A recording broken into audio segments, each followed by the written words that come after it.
नमस्कार दर्शकों, मैं मनीषा राज आपकी होस्ट।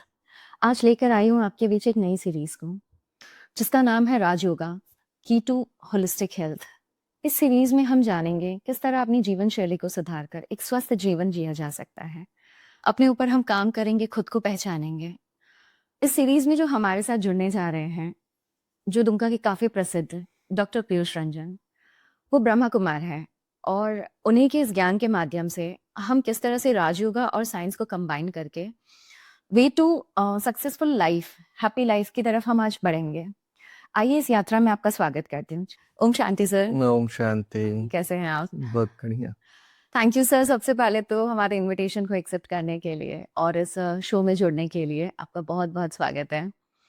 जैसा कि सर इस सीरीज का नाम है राजयोगा की टू होलिस्टिक हेल्थ, तो सबसे पहले आप हमारे दर्शकों को ये जरूर बताएं कि एक्चुअल में इस वर्ड का, इस सेंटेंस का मीनिंग क्या हुआ। राजयोगा एक बहुत ही प्राचीन योग का ही एक पद्धति है जो हमारे भारत संस्कृति से जुड़ा हुआ है और इतना पुराना है कि अभी हम लोग इसे भूल भी गए हैं। और इसी में सारा स्वास्थ्य का जो मूल मंत्र है इसमें छुपा हुआ है। आप कल्पना करें, थोड़े अपने मेमोरी को बैक मेमोरी में ले जाएं।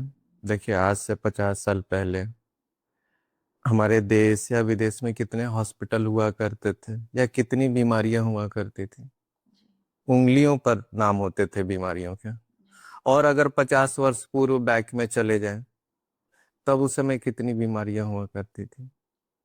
और 100-200 साल पीछे चले जाएं, ऐसा नहीं है बीमारियां नहीं हुआ करती थी, बीमारियां थी लेकिन उसकी संख्या कम थी। जी। है ना? तो वो लोग क्या करते होंगे? क्या करते हो? है? उनकी जीवन शैली क्या रही होगी?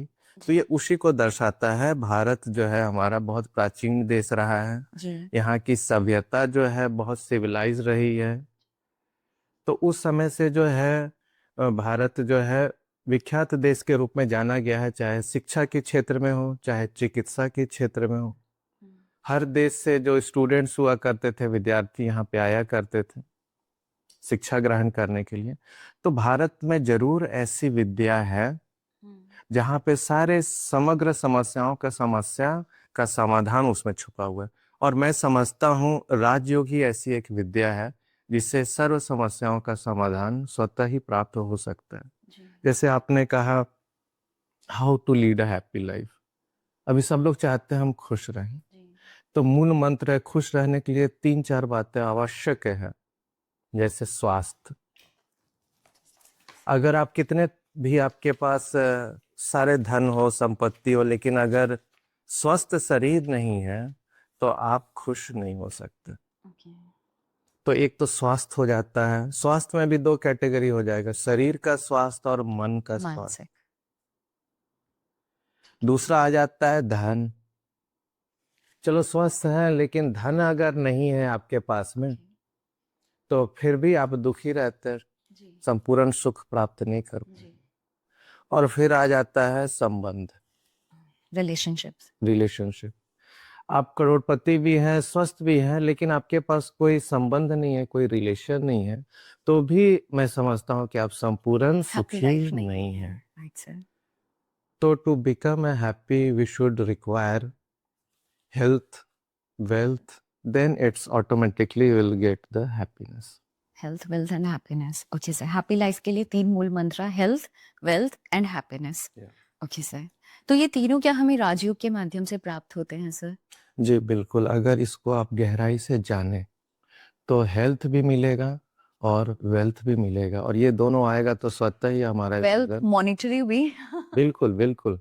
ओके सो दर्शकों, ये बहुत ज्यादा इंटरेस्टिंग पार्ट होने वाला है कि राजयोगा से आप हेल्थ, वेल्थ एंड हैप्पीनेस तीनों एक साथ कैसे पा सकते हैं। Over to you sir. Sir, Rajyoga means yoga word तो एक्चुअल में प्राचीन वर्ड है जो भारत से जुड़ा हुआ है, और अब तो भारत इसके बारे में काफी नाम भी हो चुका है भारत का योगा को लेकर। ये आगे राज वर्ड जो यूज किया आपने राजयोगा से पहले, इन दोनों का कॉम्बिनेशन कैसे सर, मतलब क्या मेल है जो राजयोगा बनता है ये? बिल्कुल सही सवाल है। दर्शकों के लिए भी स्टार्टिंग में ये उन्हें बात ये क्लियर करनी होगी। और योग एक शब्द है जी जो बहुत प्राचीन है। तो योग में ही वैरायटी तरीके का जो है फिर भारत में 20-25 क्या बोले उससे भी ज्यादा संख्या होगा, जो अलग अलग प्रकार के जो है कर्म योग है, राज योग है, भक्ति योग है। ओके तो उस प्रकार से क्रिया योग है, सुदर्शन क्रिया। तो अगर अगर वैरायटी रूप से जो है योग का प्रचार प्रसार हो रहा है अपने जी अपने क्षेत्र में। लेकिन जो राज योग है, ये राज मतलब ये होता है ये किंग, माने राइट हर योग का जो भी रूप है उसमें ये मुख्य है। हम्म किंग मतलब हर योग का जो राजा है वो राजयोग। योग मीन्स जहाँ तक मैं जानती हूँ सर कनेक्शन जी किसी भी चीज का या किसी दो सोल्स का। तो राजयोग माने उन दो कनेक्शंस का खुद का मतलब किंग बनना कि आप उसे कैसे रूल करते हैं, क्या वो चीज हुआ राजयोग? बिल्कुल, योग का अर्थ ही होता है कनेक्शन, और कनेक्शन के लिए दो चीज चाहिए होता है। तो बिल्कुल राजयोग में भी कनेक्शन ही है, हम लोग डिटेल में आगे की श्रृंखला में देखेंगे। जी सर। राज मतलब किंग, हम्म और किंग किस पर, राजाई किस पर, किस पर? अपने कर्म इंद्रियों पर। ओके आजकल जितनी भी समस्याएं हो रही हैं, we have lost our control our sense organs. Right sir. यही मूल्य जो है समस्या है। तो हम अपने कर्म इंद्रियों को कैसे अपने कंट्रोल में रखें। आपने सुना होगा बहुत लोगों से, मैं मारना ऐसा कुछ कहना नहीं चाह रहा था लेकिन कह दिया, कह दिया, मुंह से निकल गया। निकल गया। That means you don't have the control on your mouth. हम्म, मुझे ऐसा देखना नहीं था लेकिन मैंने देख लिया। ठीक है, right sir. That means you don't have the control on your eyes. हम्म, मुझे वो सुनना नहीं चाहिए लेकिन सुन लिया। इसीलिए फिर इसके ऑपोजिट में कहा गया है, देखते हुए भी नहीं देखना है, राइट सुनते हुए भी नहीं सुनना है। जी। तो this will happen only when you have the control on your sense sense organs. Organs. क्योंकि अभी इस तरह का समाज है, इस तरह की वृत्तियां हैं, जो बुरे चीज नहीं चाहते भी आपकी नजर में आ जाएंगे, जी लेकिन उनका चिंतन नहीं चले। ये हमें कंट्रोलिंग पावर देगा। ये कंट्रोलिंग पावर जो है राजयोग आपको स्वतः ही प्रदान आपके करता है। आसपास चाहे जैसा भी माहौल हो, आप जिस भी परिवेश में हो, आप खुद पे खुद का कंट्रोल कर सकते हैं क्या- राज योगा के माध्यम से। बिल्कुल। बिल्कुल सर, मैं बहुत एक्साइटेड हूँ इस टॉपिक के लिए। और जैसा हमने इसमें कहा होलिस्टिक हेल्थ, की टू होलिस्टिक हेल्थ, तो ये तो समझ आया राज योगा क्या है, बेसिक पता चला। ये की टू होलिस्टिक हेल्थ कैसे सर, मतलब होलिस्टिक वर्ड को थोड़ा एक्सप्लेन कीजिएगा विस्तार में। हाँ बिल्कुल, होलिस्टिक मतलब हुआ संपूर्ण। Okay sir. जैसे अभी आप देखिए, बीमारी है तो उसके लिए अलग अलग पैथियां निकली हुई है इलाज के लिए, जैसे allopathy, okay. Homeopathy. Homeopathy, Ayurveda. ठीक है, तो इस प्रकार से वैरायटी जो है, मकसद क्या है इन पैथी का, स्वास्थ्य को संपूर्ण बनाना। ओके तो ये भी एक राजयोग भी एक पैथी है। ओके और मैं समझता हूँ कि अभी इस तरह की आवश्यकता है कि जो मरीज है वो खुद ही डॉक्टर बने। राइट क्योंकि पहले तो हमारे वैद्य उतना हुआ नहीं करते थे, पूरे गांव में शहर में एक वैद्य हुआ करते थे, जी। और उसके पहले भी चले जाए तो इनकी संख्या बहुत कम हुआ करती थी। इसका डायरेक्ट रिलेशन है कि मतलब बीमारी ही नहीं था। बीमारियां कम थी जैसा आपने स्टार्टिंग में जी। बताया। तो क्यों? क्योंकि उनकी जीवन शैली जो था वो एक संपूर्ण जो था, एक्यूरेट था, राइट था, और जिसको ही राजयोगी जीवन शैली कहते हैं। ओके राजयोग से ही निकला राजयोगी जीवन शैली। तो अगर मैं समझता हूं कि जो हमारे श्रोतागण हैं वो इस जीवन शैली को सीखें, जी तो वो स्वतः ही समझ जाएंगे कि मुझे कैसे स्वस्थ रहना है। बिल्कुल। जैसे एक मेडिकल स्टूडेंट्स होते हैं, जी तो उनके लिए सब्जेक्ट्स हैं। हम्म, मैं भी जब मेडिकल एमबीबीएस कर रहा था जी सर। तो मेरे जहन में तो यही था कि भाई डॉक्टर मतलब मरीज हम्म, और दवाई, जी इलाज। जी। लेकिन जब मैं फर्स्ट ईयर में गया हम्म, तो उसमें मुझे पढ़ाया गया, पहला सब्जेक्ट आया एनाटॉमी, ओके। दूसरा फिजियोलॉजी, तीसरा बायोकेमिस्ट्री। इस प्रकार से 19 सब्जेक्ट्स है। स्टेप बाय स्टेप इस- आगे बढ़ना। हाँ। तो उसमें मैं देखा है, अब एनाटॉमी में जो है बोन्स, मसल्स, ये डेड बॉडी के ऊपर में सारा वो स्ट्रक्चर्स जो है उनका जानकारी देते हैं, पढ़ाते हैं। तो मैं हमेशा कोरिलेट करता था कि भला ये मुझे इलाज करने में कैसे मदद करेगा, ओके। ये दवाई तो नाम बता नहीं रहे हैं, बीमारी बता नहीं रहे हैं। और जनरली खासकर अगर स्टूडेंट्स को टीचर्स अगर मोटिवेट नहीं कर रहे हैं कि ये कैसे उनको जो है मदद करता है, तो उनका जो है बेसिक्स कमजोर हो जाता है। ये उस तरीके का होगा जैसे नींव कमजोर है और आपने उस पे इमारत खड़ी इमारत खड़ी कर दी। Right. तो these are the basic science subject, ये नींव हो गई। ये नींव हो गई। तो उसी प्रकार से राजयोग से अगर आप अपने बीमारियों का इलाज करना चाहते हैं, उसके नींव पे काम तो करना उसके नींव पर काम करना होगा। और जितना आप इस नींव को समझेंगे, जी। उतना अच्छे तरीके से मैं समझता हूँ कि आप अपने समस्याओं का समाधान कर सकेंगे। जी सर, ये तो समझ आया। मतलब फाउंडेशन पे वर्क करना है ताकि आप ऊपर जो भी स्ट्रक्चर लेकर आते हो वो स्ट्रांग ही रहने हैं, उसे हिला नहीं सकते हैं। मेडिकल में जैसे बीमारी के ट्रीटमेंट की प्रक्रिया होती है, जी सर। एक होता है ट्रीटमेंट पार्ट, जी। उसी में एक सेक्शन होता है प्रिवेंशन। ओके। इसलिए आपने सुना होगा prevention is better than cure. Right sir. मतलब ऐसा प्रिवेंट किया जाए कि बीमारी आए ही नहीं। और प्रिवेंशन मतलब काम करना होता है रिस्क फैक्टर्स पे। कौन कौन से रिस्क फैक्टर्स हैं जो आपको उस बीमारी की ओर, उस डिजीज की ओर अग्रसर कर रहा है। तो अगर उन रिस्क फैक्टर्स को आप अपने जीवन से हटा देंगे तो वो बीमारी आएगी। आएगी नहीं। That is called prevention. Okay. और उसमें भी 3-4 स्टेप्स होते हैं, अलग अलग स्टेप्स पे प्रिवेंट किया जा सकता है। जैसे एक बोलते हैं प्राइमोर्डियल प्रिवेंशन, उसका अर्थ हुआ कि वो चीज आया ही नहीं है लेकिन आप उसे प्रिवेंट कर रहे हैं। इसका अर्थ होता है, आपने सुना होगा, जैसे कोई गर्भवती महिला है and she is planning for a pregnancy, तो उसे क्या करते हैं, बच्चा आजकल कॉन्जेनाइटल डिजीज पैदा हो जाते हैं, तो उन सबको अवॉइड करने के लिए we start folic acid before 1 year, 1 साल पहले, 2 साल पहले मदर को आयरन टैबलेट्स। ओके, वो हेल्दी रहेंगे तो आने वाला बेबी हेल्दी हो, इसलिए बीमार नहीं होगा, बीमार नहीं होगा। है ना। तो this is called primordial prevention. Okay, कुछ होने से पहले से ही आप तैयारी करने लगे, प्रिवेंशन की तैयारी कि वो आए ही नहीं। बिल्कुल। है ओके। ना? उसके बाद होता है फिर प्राइमरी प्रिवेंशन, फिर सेकेंडरी प्रिवेंशन, ओके। और फिर टर्सरी प्रिवेंशन। मतलब अब बीमारी हो गया, जैसे एक लंग कैंसर पेशेंट है, अब डॉक्टर उसे बोल रहा है कि भाई आप स्मोकिंग छोड़ दे। तो बीमारी हो गया है, अति की ओर चला गया है, और उसे बोला जा रहा है आप छोड़े, तो वो भी प्रिवेंशन अभी हुआ। भी आप प्रिवेंट लेकिन कर सकते हो। किस स्टेज पर?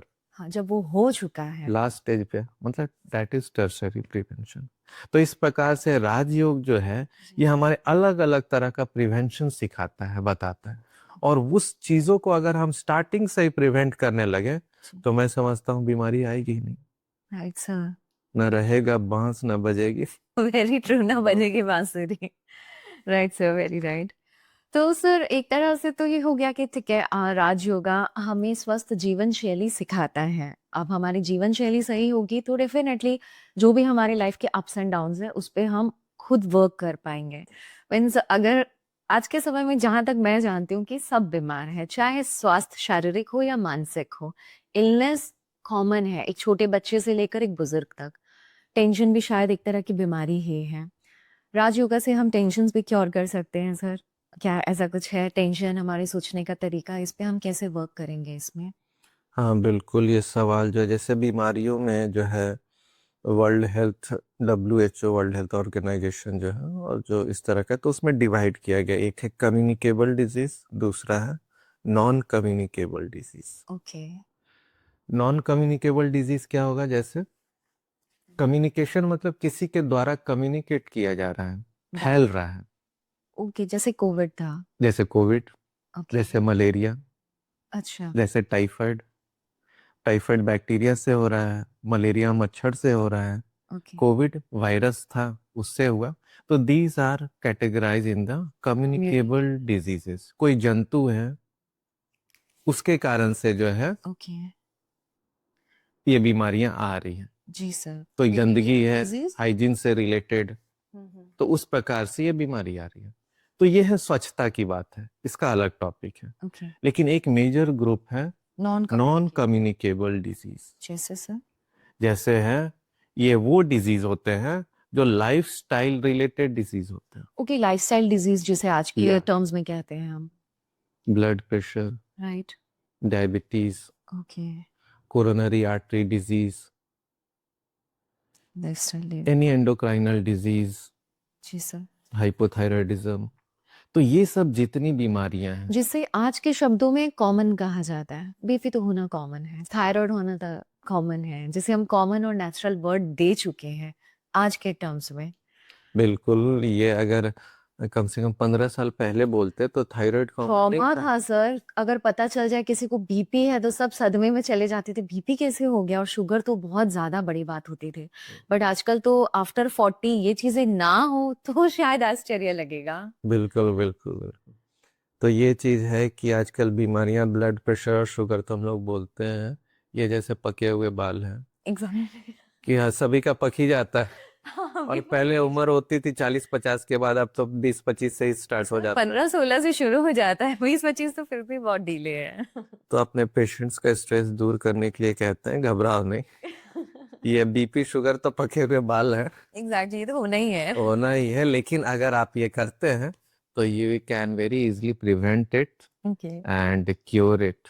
ओके, तो राज योगा के माध्यम से भी हम इसे प्रिवेंशन से ही शुरू करेंगे, जो आगे फिर बढ़ेगा ही नहीं, और इन केस किसी का सेकेंडरी या थर्ड स्टेज पे है तो वो क्योर भी करेंगे हम राज योगा से। This Raj Yoga is a way of prevention which will act at every step of prevention. Either it is a primordial, बच्चों को भी दे सकते हैं, जी, छोटे बच्चों से शुरू छोटे कर बच्चे सकते से, हैं। Even when the child is at the womb, गर्भवती पीछे महिला है तो उस समय से we can start this Raj yoga okay. Meditation. जैसा अभिमन्यु ने सीखा था उत्तरा के घर में। बिल्कुल बिल्कुल, वो सत्य है। बिल्कुल सर। जैसे माँ की जो खूबियां होती है वो बच्चे में स्वतः आ जाती हैं, जी, तो माँ की जो गलतियां रहेंगी, कमजोरियां रहेंगी, वो भी बच्चे में जीन बन कर आ और जाती माँ अगर स्ट्रांग हो जाएगी, राज योगा के माध्यम से खुद को खुश रखेगी, स्वस्थ रहेगी, तो बेबी ऑटोमेटिकली उसी समय से स्वस्थ होगा। है। बिल्कुल। Very true sir. मतलब ये बच्चों से लेकर कोई इसमें क्राइटेरिया नहीं है एज का। सर, इसमें प्रोफेशन कोई क्राइटेरिया है कि नो, आप कुछ भी करते हुए राज योगा को अपनी लाइफ में फॉलो कर सकते हैं? हाँ ये हम लोग आगे और डिटेल में देखेंगे।